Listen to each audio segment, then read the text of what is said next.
আপনি যে কত দামি আপনি জানেন না। নারীদেরকে আল্লাহ বানিয়েছেন উচ্চতর করে, নিম্নতর নয়। নারীদেরকে ছোট্ট জিনিস দিলে এটারে বড় করে দেয়। নারীদেরকে ভ্রূণ দিলে, শুক্রাণু দিলে নারী এটারে বাচ্চা বাচ্চা হিসেবে উপহার দেয়, ঠিক কিনা? বিয়ের মাধ্যমে স্বামী যখন তার শুক্রাণু তার স্ত্রীকে উপহার দেয়, স্ত্রী রিটার্নে কি উপহার দেয়? ফুল ফর্ম বেবি, মানব সন্তান। দেখছেন, আপনি দিলেন একটু, কুনি দিছে বিশাল। আপনি যদি নারীকে বাজার এনে দেন, নারী এটাকে সুস্বাদু খাবারে রূপান্তর করে দেয়। আপনি তাকে একটা মুচকি হাসি দিয়ে দেন, সে তার কলিজা দিয়ে দেয়। কিন্তু যদি আপনি তার মনে কষ্ট দেন, সে আপনার জীবনকে জাহান্নাম বানায়া দেয়। খবর আছে, নারীর মন বুঝতে পারলে নেয়ামত, বুঝতে না পারলে কিয়ামত। ঠিক কিনা বলেন? নারী যে কত সম্মানিত, নারীর এটা বুঝেই নাই। বিশ্বনবী বলেন, আর দুনিয়া কুল্লুহা মাতা ওয়া খায়রু মাতা'আদ দুনিয়া আল মারআতুস সালিহা। আমার বোনেরা, 5টা প্যান্ডেলে আপনারা এলইডিতে আমার আলোচনা শুনছেন, আমি জানি। আপনাদের এই গর্ভ যে কত দামি আপনি জানেন না। আপনার পেট থেকেই আসবে আগামী দিনের সালাহুদ্দিন আল আইয়ুবী। আপনার পেট থেকেই আসবে অনাগত দিনের ইমাম মাহদী আল মুনতাজার। আপনার পেট থেকেই আসবে অনাগত দিনের ফয়সাল, ওয়াসিম, মুগ্ধ, আবু সাইদের মতো বীর যোদ্ধা।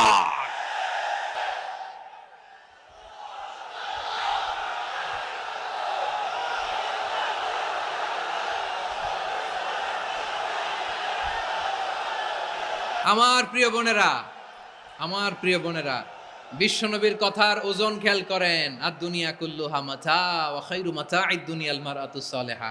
দুনিয়ার সবকিছুই অ্যাসেট, এর মধ্যে সবচেয়ে দামি অ্যাসেট নেককার নারী।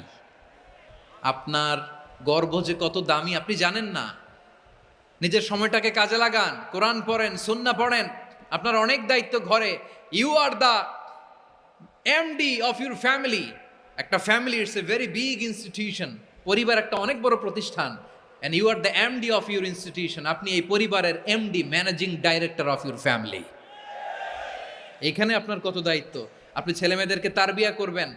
আপনি আপনার স্বামীর জন্য ঘরটারে জান্নাতের নীর বানাবেন। আপনার জন্য জান্নাতের ডুপ্লেক্স বাড়ি ওইখানে তৈরি করে রাখবে কে?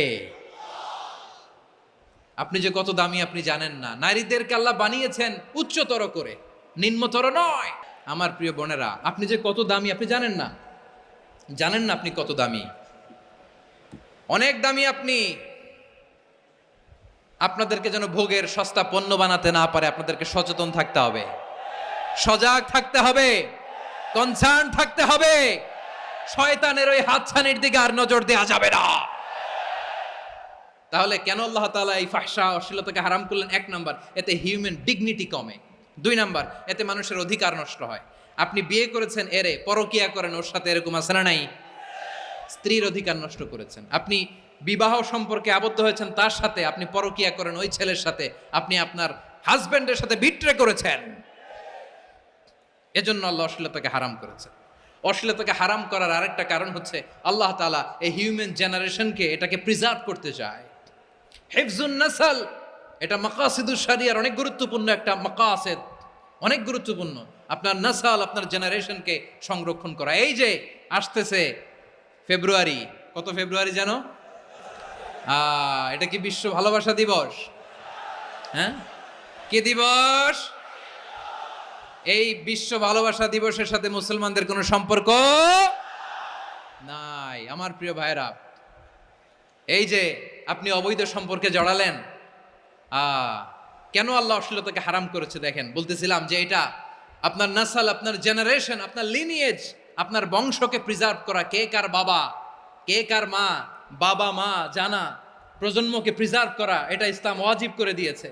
এই যে অবৈধ সম্পর্কের কারণে, বিশ্ব বেহায়া দিবসের কারণে, এগুলোর আউটকাম, আউটপুট হিসেবে মাঝে মাঝেই ঢাকা মেডিকেলের ডাস্টবিনে নবজাতকের বাচ্চার কান্নার আওয়াজ শুনতে পাওয়া যায়। চট্টগ্রাম মেডিকেলের ডাস্টবিনে নবজাতকের কান্না শুনতে পাওয়া যায়। বীর চট্টলার মুসলমানেরা বুঝতে পারলে আওয়াজ করে বলেন, এই যে চট্টগ্রাম মেডিকেলে যে নবজাতকটা পাওয়া গেল, ওর বাবাকে আমাকে বলেন। ওর বাবাকে, ওর মাকে, ও কোন ফ্যামিলির সন্তান কেউ জানে? আপনি হিউম্যান ডিগনিটিকে অপমান করেছেন না? আপনি তার ভবিষ্যৎকে অন্ধকার করেছেন না? আপনি তার লিনিয়েজকে প্রশ্নবিদ্ধ করে দিয়েছেন না? এই জন্য আল্লাহ তাআলা অশ্লীলতাকে আমাদের জন্য হারাম করে দিয়েছেন। পড়েন সুবহানাল্লাহ। এই জন্য রাব্বুল আলামিন বলেন, কুল ইন্নামা হাররামা রাব্বিয়াল ফাওয়াহিশা মা যাহারা মিনহা ওয়া মা বাতান, প্রকাশ্য অপ্রকাশ্য সব অশ্লীলতাকে হারাম ঘোষণা করে দিয়েছে কে? আবার দুনিয়ার বুকে যারা অশ্লীলতার প্রসার করে তাদের জন্য শাস্তি মজুদ রেখেছে কে? রাব্বুল আলামিন বলেন, ইন্নাল্লাযীনা ইউহিব্বুনা আন তাশিআল ফাহিশাতু ফিল্লাযীনা আমানু লাহুম আযাবুন আলীমুন ফিদ দুনিয়া ওয়াল আখিরাতি ওয়াল্লাহু ইয়ালামু ওয়া আনতুম লা তা'লামুন। নিশ্চয়ই যারা বিশ্বাসীদের মাঝে অশ্লীলতার প্রচার প্রসার করতে চায় তাদের জন্য আমি মর্মন্তুদ শাস্তি প্রস্তুত করে রেখেছি, দুনিয়াতেও রেখেছি, আখিরাতেও রেখেছি। ঘোষণাটা কার? যারা এই নাটকের নামে, সিনেমার নামে, রূপালী জগতের নামে, মুভির নামে, ওটিটি প্ল্যাটফর্মের নামে আমার সমাজে অশ্লীলতা ছড়াতে চায় তাদের জন্য কঠিন মর্মন্তুদ শাস্তি মজুদ রেখে দিয়েছে কে? ও আমার বোনেরা, এখনো আপনি জাগবেন না? এখনো আপনার চিন্তার দুয়ারে এখনো নাড়া পড়ে নাই?